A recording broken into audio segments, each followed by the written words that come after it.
Hi friends, C4U में आपका स्वागत है। इस वीडियो में मैं आपको एक सिंपल सा ग्रास कटर बना के दिखाऊंगा। मेरा बनाया हुआ ग्रास कटर को आप एक छोटा सा मॉडल जैसा कह सकते हैं, क्योंकि रियल लाइफ में हेवी यूज़ करने के लिए इससे 4-5 गुना ज़्यादा पावरफुल वाला मोटर की ज़रूरत पड़ सकती है। लेकिन इस वीडियो में आपको एक इंटरेस्टिंग क्लियर कॉन्सेप्ट मिल जाएंगे और ये भी हो सकता है इस वीडियो में दिखाया गया आइडिया आगे जाकर आपको कोई आउटडोर वर्क के काम में आए।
तो इस बाल्टी को इस तरह से सेटअप में लाया गया है कि बाल्टी को मुझे हर वक्त कैरी करना ना पड़े।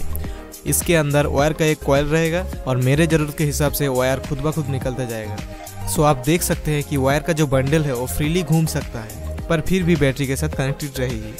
सो इस तरह से सेटअप लगाया गया है कि जो दोनों बेयरिंग है वो कॉइल के दोनों साइड में रहे, एक पॉजिटिव के लिए और एक नेगेटिव के लिए, जो लाइन को पास करते हैं कॉइल से बैटरी तक। बेयरिंग का छोटा इनर रिंग घूमती है जो कॉइल के साथ कनेक्टेड रहती है और आउटर जो बड़ा वाला रिंग है वो स्टील रहता है और उसके लिए एक टीन प्लेट लगा रहा हूँ।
Like a Hellcat.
da da da da da da da da da da da da da da da.